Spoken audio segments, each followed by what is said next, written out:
So the standard today we're covering is 7.RP.A.2.B.7.1e. The learning target is, I can identify the constant of proportionality. You're also going to learn that this phrase, the constant of proportionality, is also called slope. So when you define constant of proportionality, which I just said was also called slope, also known as, it is the number that represents the slope of a graph. So as we shall see, there are 4 different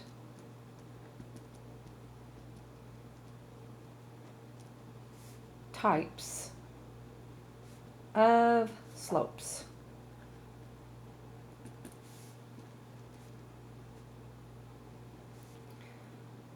A slope that is positive will have a plus sign, but you won't see it. You won't see the plus sign because usually that stays invisible. A negative slope, you'll see a negative number in front of, a negative sign in front of the number that represents slope. You will have a slope of 0 sometimes, and sometimes you will have a slope called undefined. And I will make sure that I cover all 4 of those in this lesson.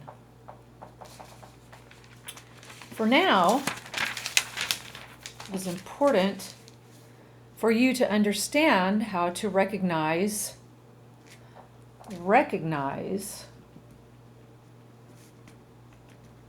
slope in 3 formats. So you will begin to recognize slope by looking at a graph, by looking at a table, and by looking at an equation. How to. So that's a format, that's a format, that's a format. So when looking at a graph, these are two different lines that happen to have the same slope. So the angle at which it is rising helps to define your slope. Or the rate, I should say, not the angle. The rate at which this is increasing or moving up higher and higher. So how can you tell from the graph what the slope is? Because I just told you you're going to recognize the slope by looking at a graph. So slope can be found by finding the number that the point rises divided by the number that it runs over. In this case, it's running over this way and it's rising this amount. And as you see, you can create a triangle every single time between 2 points. So the rise, this distance, has to be counted. So in this case, from here to here, we rose 1, 2, 3 units. And the run is along the x-axis, and we moved over 1. 1 square, 1 unit. So you can change 3 over 1 to 3, or you can leave it 3 over 1. So the slope is 3 units.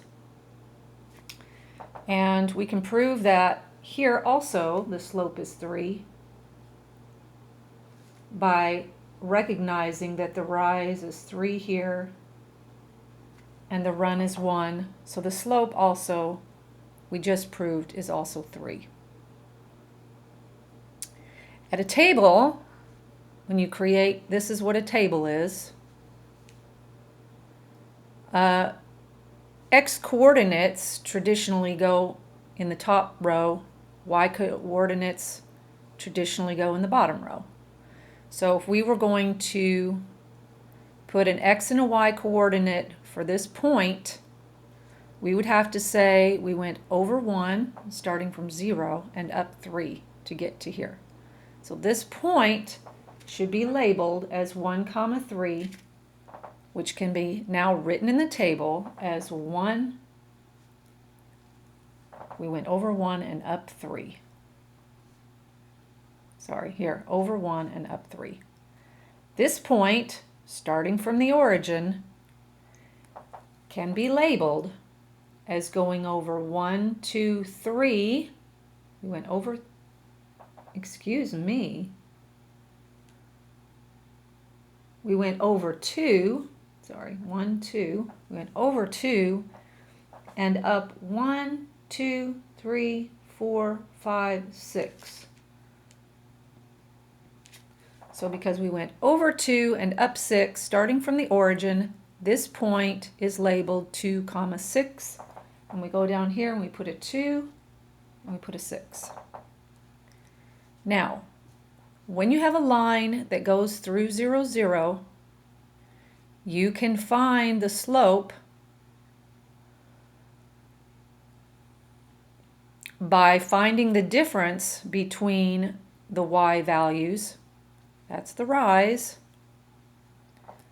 The rise over the run is the difference between 6 and 3. 6 minus 3. This is 6, this is 3. This y value minus this y value is this distance. 6 minus 3 equals 3. The run is 2 minus 1, or from here we went from 2, take away 1, which is 1. So from the table, we found that by taking y minus y, which is the rise, divided by 2 minus 1, which is the run, we still get a slope of 3. So you can see that you can find the slope by using a graph or now using a table. And finally, this is a quick review. X, y is one point on the graph, also called an ordered pair, because you always write x then y in that order. Finally, the equation of this particular line,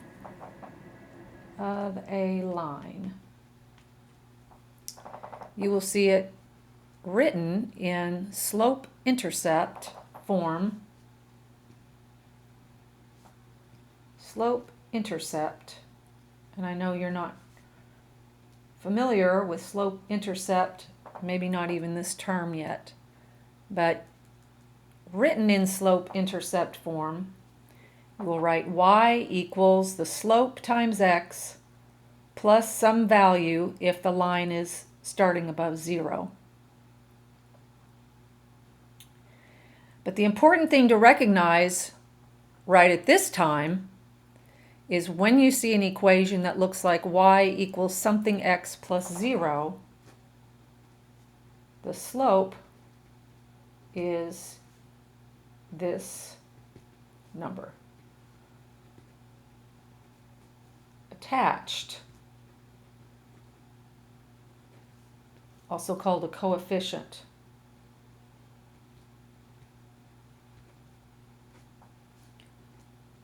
To the x value. Only. You do not include the x. Do not include x as part of the slope. Do not include x as part of slope. Slope is only this number called a coefficient attached to the x. This equation represents this line, and even though the slope is the same as we discovered earlier, because the line starts at 0 and then it goes up 3, we have to recognize that because the line intersects or intercepts the y-axis at that point here at 3, 0, 3, we have to put a plus 3 in our equation.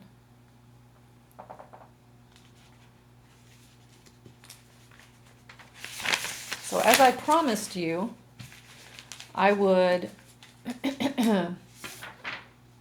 allow you to see that from the beginning of our lesson, remember I told you that we would have 4 different types of slopes possible. So we just worked on 2 graphs that had a positive slope, which means from left to right, the line is going up. But let's look here where slope is 0. It's where all of the y values are the same and the x values are different. That will give you a line that looks like this, and when it does look like a horizontal line, the slope is 0. When all the x values are the same and the y values change, you will get a vertical line, and slope here is called undefined. Here we discussed in the lesson on the previous page, as part of this lesson, we've already looked at when slope is positive. When you see a line or create a line that is moving down from left to right, as you move from left to right, like you're reading a book, if the line is going downward, then you will have a negative slope. So let's look at that. So if you have y minus y, a rise over a run, finding slope should give you a y minus y over an x minus x, and you need to take the same coordinates when you're trying to find slope. So if you have a y minus a y, or a 2 minus a 1, and then a negative 2 minus, and then that's a negative 1, 2 minus 1 is 1, and negative 2 minus a negative 1 is the same thing as negative 2 plus 1, which gives you a negative 1. 1 divided by negative 1 is still negative 1, and that's a negative slope. So you will know when you see a negative slope, it will look like y equals negative 1x plus b. Now normally when the slope is a negative 1, you would see it written like just negative x plus b, and you have to imagine that the coefficient is a negative 1. Oftentimes they just won't write the number 1. They're assuming that you know that that's 1x, or in this case negative 1x. And that concludes this lesson.